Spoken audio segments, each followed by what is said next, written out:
Kembali lagi di serial belajar e-learningnya. Kali ini kita bakal ngebahas sebuah fitur yang namanya grouping. Grouping itu buat apa sih? Misalnya saya punya mapel seperti ini, namanya mapel latihan, buat latihan aja. Misalnya saya punya dalam mapel ini ada banyak kelas, misalnya ada kelas 7A, 7B, atau kelas 10A atau 10B. Nah, kemudian saya mau membagi kelas-kelas tersebut ke dalam kelasnya masing-masing tanpa tergabung. Kalau dalam kondisi kayak gini kan tergabung ya. Nah, cara ngebuatnya kita akan pilih grouping ya. Kita akan membuat grup. Caranya kita bisa klik di peserta di sini. Nah, di sini ada beberapa siswa, ada 10 siswa. Nah, kemudian saya akan ngebagi, ini ada siswa untuk kelas A, ada siswa kelas B. Nah, saya akan ngebagi siswa ini berdasarkan kelasnya masing-masing. Nah, caranya saya klik di sini di gambar gear, kemudian saya klik grup.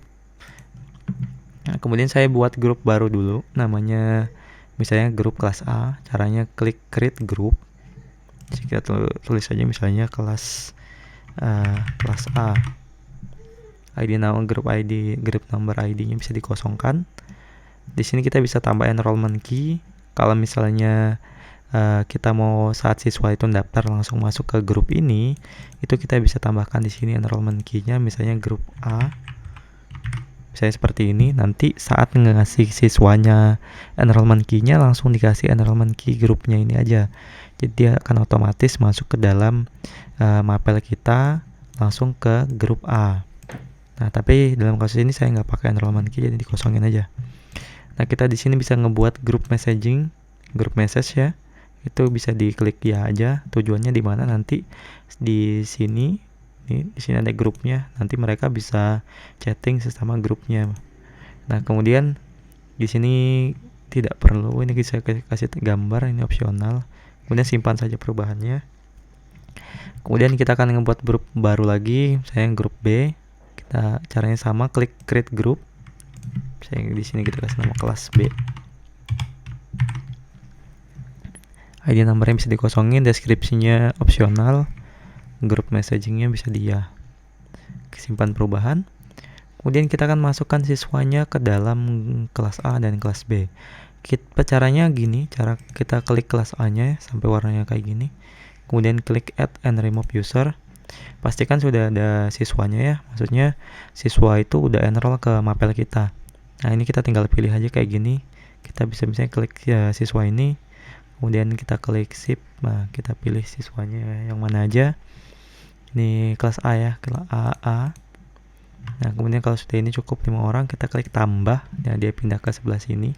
Menandakan sudah dimasukkan ke dalam grup. Kemudian kita back to group. Kemudian kita tambahkan kelas B. Di sini udah 5 orang. Remove user, kita tambahkan kelas B.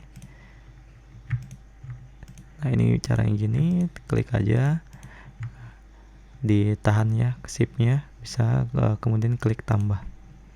Nah, dia masuk ke kelas di grupnya sini. Kemudian kita back to group lagi.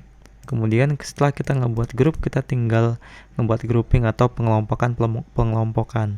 Nah, kita klik aja di sini di pengelompokan. Kalau bahasa Inggrisnya ini grouping. Kemudian kita create grouping. Seperti tadi misalnya namanya kelas A. Kemudian ID-nya bisa dikosongin, deskripsinya bisa dikosongin, simpan. Kemudian kita bikin lagi kelas B-nya. Kelas B. Simpan perubahan. Kemudian kita masukin grupnya tadi ke dalam grouping ini, ke dalam pengelompokan ini. Caranya klik di gambar ini, di gambar orang ini ya. Klik di sini, kemudian kita tambahkan kelas A ke sini, tambah. Oke, back to grouping.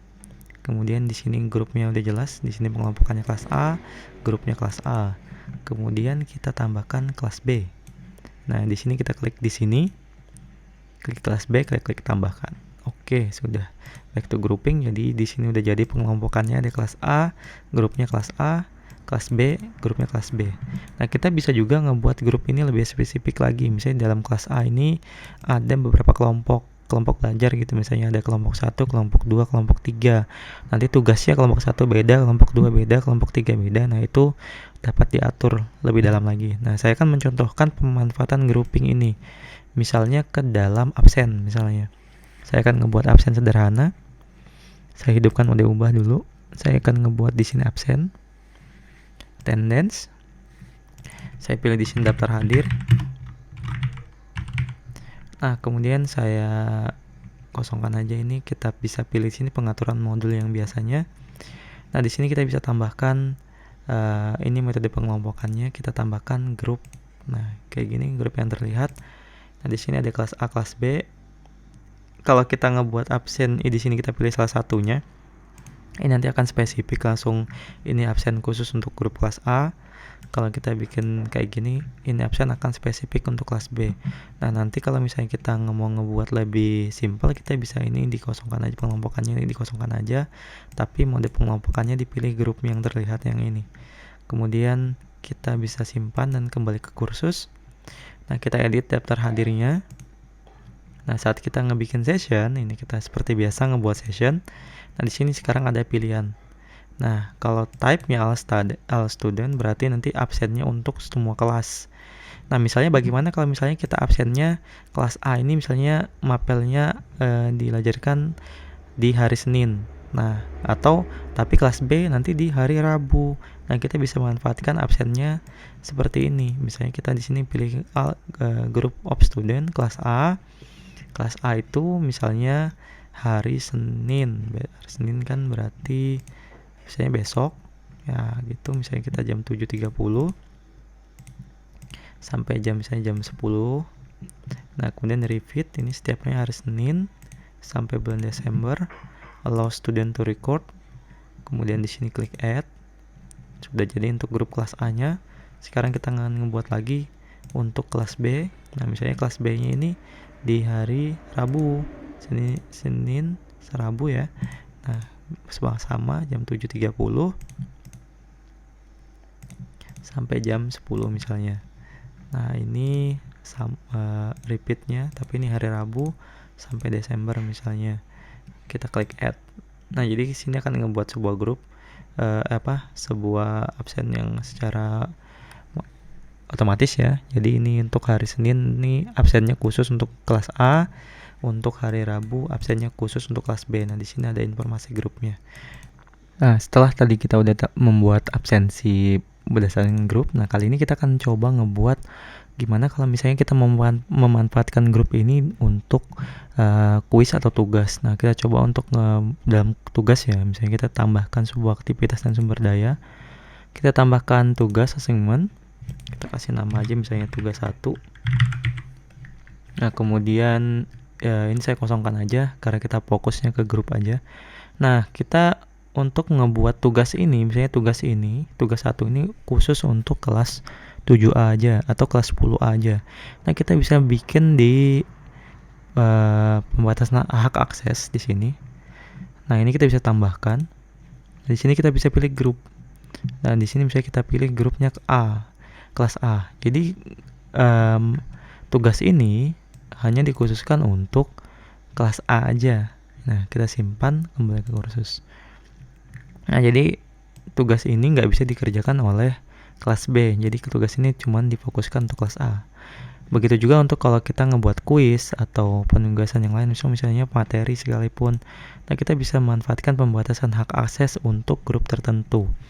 Nah, kalau grup itu dibagi lebih kecil lagi, sebenarnya kita bisa memanfaatkan juga untuk pengumpulan tugas. Misalnya kita bisa bikin di sini pengaturan pengiriman grup. Misalnya di sini ada require group to make submission. Artinya kalau misalnya kita punya satu buah kelompok yang berisikan 5 orang, misalnya dari satu kelas itu 5 orang. Nah, kalau salah satunya yang mengumpulkan, misalnya si A mengumpulkan tugasnya, maka itu sudah mewakili teman-temannya yang lain dalam mengumpulkan tugas. Nah, ini juga dapat dimanfaatkan dalam pengaturan pengiriman, dalam memanfaatkan fitur grup yang ada pada e-learning. Nah, tapi kita harus membuat grup yang lebih detail lagi, yang berisikan kelompok-kelompok dari siswanya. Nah, kira-kira seperti itu pemanfaatan grup. Silakan dieksplor lagi karena masih banyak pemanfaatannya yang bisa kita kembangkan. Mungkin sekian untuk video kali ini. Terima kasih.